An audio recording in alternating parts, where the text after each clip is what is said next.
Bonjour à tous, bienvenue sur la chaîne de Plancton Curieux. Donc aujourd'hui, comme hier et avant-hier, on poursuit l'étude de projets d'IA. Toute la semaine, on étudie que des projets d'IA. J'ai appelé ça la semaine de l'IA. Aujourd'hui, je vais vous parler d'un projet un peu particulier. Il est français, il existe depuis quelques temps. Honnêtement, c'est un cas d'usage intéressant, même si je pense que c'est un peu tard pour envisager d'investir dessus, encore que la capitalisation est toute petite. On verra ça tout ça ensemble. On va parler de trading et plus précisément de bots de trading, et donc avec le cas d'usage qui utilise l'IA. Donc on part tout de suite. Comme d'habitude, on fait une présentation. On parlera de technologie, qu'est-ce qu'ils font, quels sont leurs produits, la tokenomique, en tout cas les informations qu'on a pu trouver, les forces et les faiblesses du projet. Donc en gros, c'est ma conclusion, mon résumé, et on regardera graphiquement à quoi ça ressemble. On est parti. Donc du coup, ça s'appelle bcube.ai. Vous notez que vous n'avez pas la fiche qui vient de CryptoBubble comme d'habitude parce que tout simplement, il n'est pas répertorié dedans parce qu'il est encore plus loin. CryptoBubble, ça va jusqu'au top 1000 et on est encore plus loin, on est à 1273 par la capitalisation. Vous voyez, c'est vraiment un petit projet. Au niveau du coup de l'utilité du projet, je vous l'ai déjà dit, ils font du trading automatisé et décentralisé. Donc en fait, ce qu'ils ont, c'est des services de bots de trading qui se pluguent en fait via des API sur des sites. Par exemple, sur Binance, vous avez un système d'API, vous pouvez plugger leur API, enfin une de leurs API, et du coup, le bot va se servir des fonds que vous lui donnez pour faire des trades.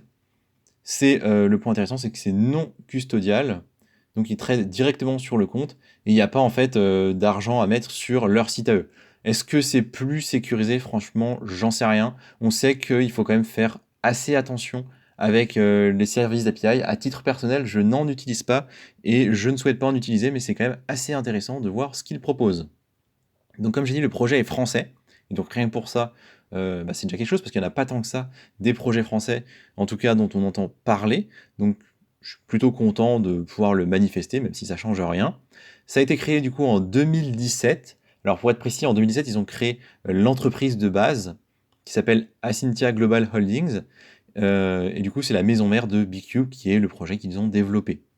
La plateforme, elle, a été lancée en 2020, donc apparemment, ils ont eu leur premier client en 2020. Notez qu'ils ont levé 3,25 millions de dollars, ça c'était en 2021. Et c'est intéressant au niveau de la collaboration.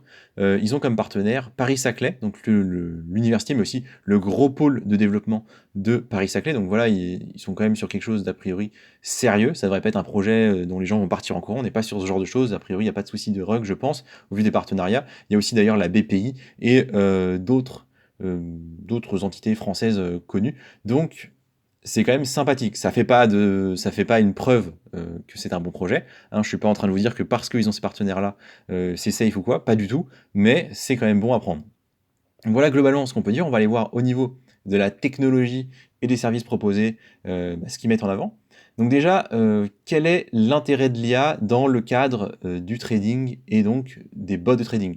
Il y a le machine learning, donc le fait de donner de l'information, de nourrir l'IA avec des données. Et donc, ce qui est bien, c'est qu'en trading, des données, on en a plein parce que ça existe depuis très longtemps. Donc, selon évidemment les actifs que vous choisissez, vous avez plus ou moins d'ancienneté. Hein. Si vous prenez le SP500, vous avez des dizaines et des dizaines d'années. Si vous prenez le Bitcoin, vous avez des données depuis qu'il a été créé. Donc, et encore, depuis qu'il a été listé, donc je ne sais même pas quand est-ce qu'il a été listé sur les différents échangeurs, mais donc du grand max 2008, quoi.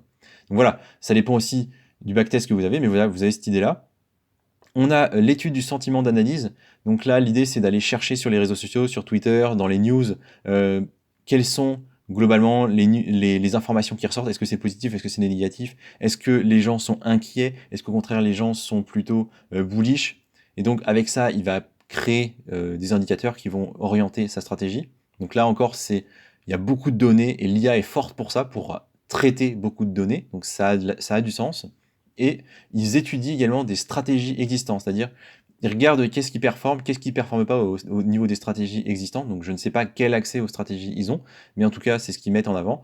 Et ils font du tri là-dedans. Là encore une fois, beaucoup de données à traiter. L'IA, c'est quelque chose qui est assez fort pour traiter les gros volumes de données. Donc je trouve que c'est pertinent au niveau de l'utilisation de l'IA. Alors ça va pas révolutionner le monde, hein, je vous le dis tout de suite, c'est pas avec ça qu'on va sauver la planète ou quoi, mais c'est pas idiot, ça peut fonctionner et je pense qu'il y a des clients pour ça.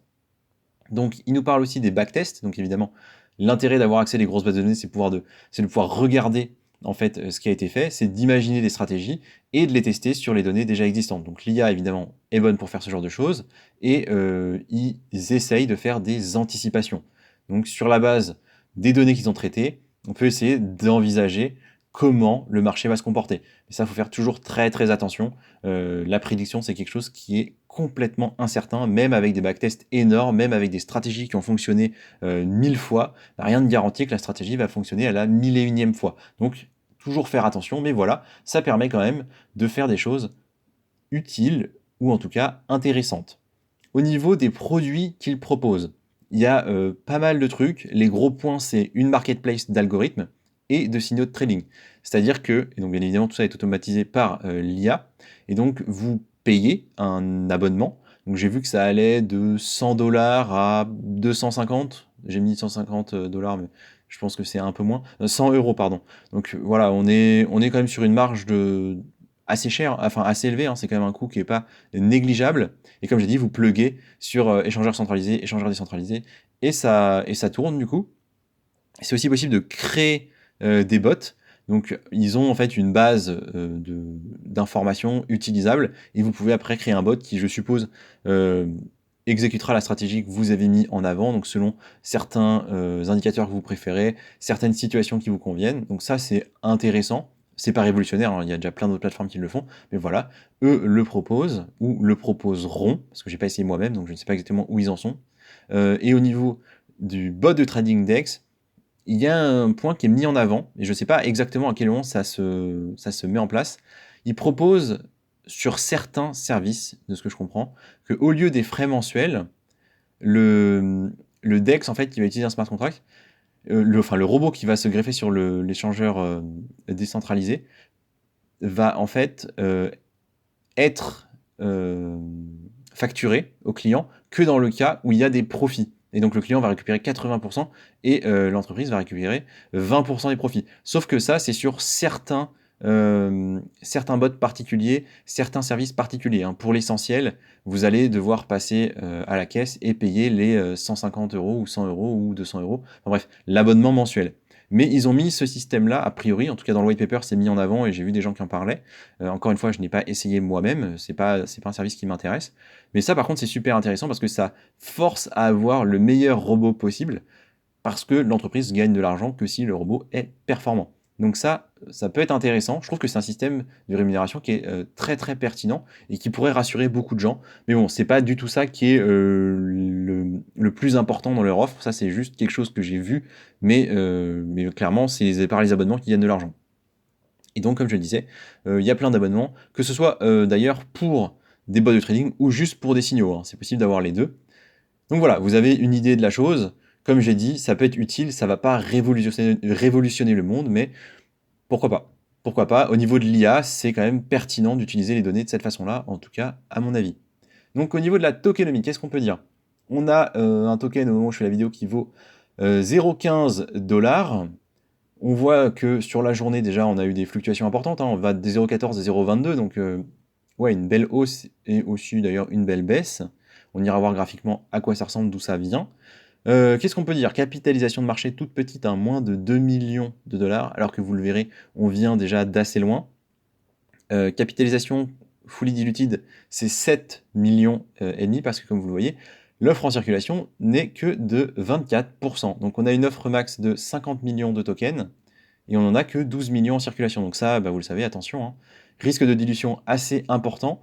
Je ne sais pas si les informations sont bien à jour, j'en ai pas trouvé d'autres, parce que dans le white paper, il nous faisait savoir que justement, il devait y avoir de l'émission au cours des premières années. Donc je ne sais pas, a priori, ils sont toujours à 24%, je ne sais pas si ça a été plus. Les informations sont peu mises en avant.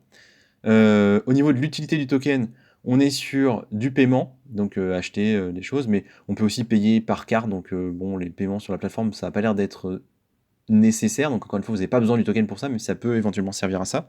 Donc il est possible de faire du staking. Bon, pourquoi pas, mais encore une fois, c'est pas hyper intéressant de juste faire du stacking pour faire du stacking. Enfin, vous allez avoir des récompenses, hein, bien évidemment, pour ce stacking. Et a priori, ça donne certains avantages. J'avoue que c'est pas très très clair quand on n'a pas été à fond dedans. Je pense qu'il faut essayer le stacking pour bien comprendre, mais moi ça m'attire pas plus que ça et je pense que ça attirera pas énormément de monde si on n'a pas plus de détails sur ce que sont les récompenses. Autre point, il y a un système de référal et de récompense, c'est-à-dire que vous avez des tokens, vous pouvez envoyer un petit lien à vos copains pour qu'ils se mettent aussi en stacking et donc vous avez un petit bonus. Bon, au niveau des incentives du token, je trouve que c'est un peu limité, pas trop l'intérêt. Au niveau de la tokenomique, on voit que la compagnie, donc l'entreprise, a gardé 44%. Donc ils ont quand même une bonne partie des tokens. C'est le point qui nous intéresse, hein. Le reste, voilà, on s'en passera. Donc globalement, ce qu'on peut dire sur la tokenomics, c'est ça, vous voyez, c'est un peu léger, on ne sait pas s'il y a de la TVL, j'ai pas trouvé l'information tout simplement. On a assez peu de choses. Pour moi, c'est un peu light. Vous voyez, ce genre de tokenomics là, où c'est pas clair, où je sais pas si les données sont bien à jour, où le token n'est pas super utile, ça me donne pas trop envie d'investir dessus. Voilà. Après, ça n'empêche pas que le token a fait des très belles perfs récemment, hein. Donc, on a un petit bug graphique, très bien. Au niveau des forces et des faiblesses, qu'on peut dire, le token existe depuis un moment, le projet existe depuis un moment, en 2017, bon, ça a été lancé en 2020, ça commence à faire quelques années. Donc, ce qui est bien, c'est qu'il a survécu jusque-là. Ce qui est moins bien, c'est que pour le moment, il est quand même très peu connu. Il y a de nombreux partenaires, ça c'est, on va dire, le point rassurant sur la partie Fonda, c'est que derrière il y a la BPI, il y a l'Université Paris-Saclay, etc., etc. C'est pas mal, ça rassure, on va dire. Le fondamental, de manière générale, vous l'aurez compris, je le trouve moyen. C'est-à-dire que je trouve que c'est intéressant de faire les recherches dessus, c'est intéressant de se renseigner, de voir à quoi l'IA peut servir dans ce cas-là, mais le système de bot de trading, je suis pas sûr que ça intéresse tant de monde que ça. Faut voir, mais ça reste quand même quelque chose de risqué et ça peut en plus impliquer des soucis parce que voilà, vous pouvez avoir des soucis avec l'API, des hacks, et cetera. Donc je ne sais pas quelle portée ça a réellement au-delà des gens qui veulent juste prendre un peu de risque et essayer d'avoir des rendements. En plus, c'est assez cher. Et de manière générale, en fait, pour les institutionnels, je pense que c'est pas possible. Ouais, parce qu'on pourrait avoir des entreprises qui soient intéressées, mais ce sera probablement pas le cas parce que, on le sait, pour les grosses entreprises, BlackRock, en fait, a déjà créé un système, alors pas de trading, hein, d'investissement, etc., beaucoup plus large que ça, qui se fait sûrement aussi du trading, qui s'appelle Aladdin. On en a déjà parlé, et si vous connaissez un peu, bah, vous savez de quoi je parle, et si vous connaissez pas, allez vous renseigner, c'est quand même quelque chose de franchement majeur dans la finance actuelle. Et donc ça existe depuis bien plus longtemps. Là, on parle d'un projet Bicube, ça existe depuis 3 ans. Aladdin, BlackRock, ils développent ça depuis les années 90. La différence, elle est monstrueuse. Les fonds, ils sont monstrueux. Donc je pense que les entreprises auront toujours une préférence pour ce genre de système-là, qui sont beaucoup plus solides, beaucoup plus résilients, qui existent depuis beaucoup plus longtemps. Donc, en fait, ce que je veux dire, c'est que l'étendue de croissance que peut avoir en fait ce bot de trading Bicube, je le vois pas très bien. Ça, en fait, ils sont obligés de miser sur des particuliers et je pense que c'est pas l'évidence. Enfin, vous voyez, moi, quand vous me dites faut aller mettre 150 € pour avoir un bot de trading qui va donner des signaux, moi, je suis pas très convaincu. Donc attention, je vois pas de gros avantages sur le fondamental. Mais vraiment, c'est mon point de vue. Peut-être que je me trompe. Mais voilà. Dans les points négatifs sur la même chose, du coup, tant qu'on est dessus, donc il existe depuis plusieurs années et pourtant il est peu connu. Moi, je n'avais jamais entendu parler avant de faire mes recherches. Honnêtement, je suis tombé sur un tweet qui en parlait, je me suis dit: «Tiens, on va voir ce que c'est» et cetera. J'ai un peu creusé, mais sinon, j'aurais probablement jamais eu connaissance de ce projet-là. Il est sur un secteur qui est extrêmement concurrentiel, c'est-à-dire que sans parler des énormes boîtes comme BlackRock qui ont leurs propres trucs et qui les vendent, aux autres entreprises, même sur le secteur, de la clientèle, retail, donc de nous en fait, hein, des investisseurs privés, il y a énormément de monde qui propose ce genre de service. Il y a plein de bots de trading, il y a plein de choses, il y a plein de gens qui montrent comment en automatiser et il y a aussi plein de gens, d'influenceurs ou de vulgarisateurs ou ce genre de choses, ce genre de personnes qui vont, avoir leur propre channel, Telegram ou quoi avec des signaux qu'ils proposent et donc attention, enfin c'est quand même un secteur sur lequel il est difficile de percer. On est sur quelque chose qui existe depuis plusieurs années. C'est pas évident qu'il va sortir du lot. Donc voilà, moi je trouve que la position n'est pas évidente à prendre. L'autre point, c'est qu'ils sont listés uniquement sur Uniswap. Donc là, par contre, je trouve ça limite bizarre, hein. Alors il y a eu un autre échangeur sur lequel ils sont listés, mais c'est un truc qui, enfin, complètement inconnu avec, je pense, des réserves qui sont de petite taille. Donc c'est pas forcément rassurant. Là, ce côté juste listé sur Uniswap alors qu'on existe depuis 3 ans, moi, j'aime pas trop non plus. Au niveau des faits économiques, donc ce qu'on apprécie, c'est qu'il y a un modèle qui peut être favorable aux utilisateurs. Donc à prendre avec des guillemets quand même, mais c'est la partie où, comme j'avais dit, on peut, on peut ne payer l'outil que si on fait des profits. Mais attention, ça ne concerne qu'une petite partie de l'offre, hein. Pour l'essentiel, ça va être des abonnements qui sont quand même relativement chers, je trouve, même franchement chers. Et ils ont un burn, ça peut être le point intéressant pour les investisseurs. Ils ont prévu de burn 50% de la supply. En tout cas, c'est ce qu'ils disent dans le white paper. Ils vont supprimer au fil du temps. Donc, ils étaient censés en faire déjà une partie là au 1er janvier 2023. Et c'est pour ça que je suis surpris et que je pense que sur CoinMarketCap, c'est soit pas à jour, soit qu'ils ne l'ont pas fait, parce que ils devraient avoir burn une partie de la supply déjà.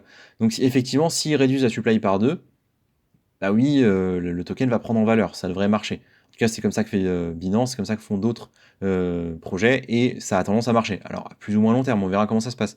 Mais ça peut être le point intéressant. Pour moi, c'est pas suffisant. Et au niveau des points négatifs, donc comme j'ai dit, 24% de la supply émise, c'est pas beaucoup. Risque de dilution, surtout que le token existe depuis quand même plusieurs années, donc c'est quand même bizarre qu'ils aient mis si peu. Comment dirais-je, on n'a pas de graphique sur l'émission, donc on sait pas trop ce qu'ils vont faire réellement. La répartition des tokens qui est un peu favorable à la team quand même, hein. Ils ont quand même 44% des tokens, c'est quand même pas négligeable. Et ça, c'est ce qui montre, hein. Potentiellement, ils peuvent en racheter. On sait pas trop ce qu'ils font dans le privé. Donc voilà, ça reste important. C'est quelque chose de commun, surtout sur les petits projets. Mais quand même, je trouve que le token n'est pas très utile. Comme je vous l'ai dit, pour moi, je vois pas trop l'intérêt d'avoir du token. Bon, à part si on se dit que oui, il faut faire du stacking, bon voilà. Mais à part la spéculation, je vois pas trop l'intérêt de la chose. Alors ça peut suffire, mais moi, à titre personnel, c'est pas forcément ces critères-là qui m'intéressent en premier lieu. Et encore une fois, donc la tokenomique, attention, je suis pas convaincu. Donc oui, c'est un projet d'IA, c'était intéressant à étudier. Il y a des cas d'usage de l'IA qui sont pertinents. Donc rien que ça, en fait, ça peut faire pump le token, hein, en période de hype. Tout ce qui va y avoir un nom associé à l'IA va potentiellement pump. Mais on va aller voir graphiquement que le pump a potentiellement déjà eu lieu. Et c'est peut-être plus trop le moment de retirer dessus, mais honnêtement, j'en sais rien. Vu la supply, il peut largement pump encore. Allons voir ça.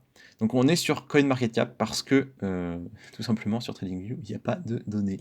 Et oui, le projet est soit trop petit, soit trop ancien, soit pas connu. En tout cas, il n'est pas listé. Donc on a des infos qui datent d'ici, c'est-à-dire été 2021, où on a un listing, enfin on n'a pas un listing, mais le premier prix qu'on voit c'est 0,17. Le listing était certainement plus bas que ça. Il a baissé. L'ATH, ce qui est intéressant, c'est que l'ATH, bon, il est à 0,55, très bien. L'ATH, il est au 11 novembre 2021. Donc ça, on apprécie. Parce que, du coup, il a profité de cette hausse-là et ça se voit bien. Donc ça, on apprécie. Depuis en baisse, bien évidemment. Et il a touché son plus bas ici. C'était du coup à l'été, en juillet 2022, donc cet été. On était autour de 0,23. Et le cours actuel, comme je vous l'ai dit, on était autour de 0,15 et même on est monté à 0,20 hier. Hier, on était monté à 0,20. Et ben là, on ne voit pas sur le graphique, mais on va aller voir ça en daily après. Mais du coup, ça fait déjà un x10. Un x10 sur les plus bas. Sur un projet comme ça, franchement, c'est déjà dingue. Alors, depuis janvier, il a pris, je crois qu'il a pris x4. C'est ça, on était à 0,45, 0,5. Et donc là, on est sur un x3 et x4 hier. On va se mettre en vue 7 jours pour avoir un peu plus de détails sur ce qui s'est passé récemment. Voilà, hier, vous voyez, on est allé ici, on est touché les 21. Donc ça fait vraiment un x10 sur les plus bas. Je pense que c'est peut-être un peu tard pour rentrer dessus, mais pas forcément au vu de la capitalisation. C'est-à-dire un projet avec une capitalisation si petite, oui, ça peut encore faire des x10, mais ça reste risqué. Parce qu'il y a quand même des gens qui ont acheté là, qui ont fait leur x10, qui vont prendre des profits. Donc, moi, je rentrerai pas dessus, je vous le dis. Dans d'autres circonstances, si j'avais déjà pris des profits à droite à gauche et que je voulais me diversifier, que je voulais surfer sur la vague de l'IA, pourquoi pas attendre un repli sur la zone ici des 0,12, 0,10, on n'en est pas très loin. Et pourquoi pas laisser traîner un billet, ça peut donner quelque chose. C'est une thématique qui peut intéresser. Voilà, pourquoi pas. Mais de manière générale, attention, je pense que c'est assez risqué. Voilà, tout ce que je voulais vous dire sur cub.ai. Merci de m'avoir écouté et je vous dis à la prochaine.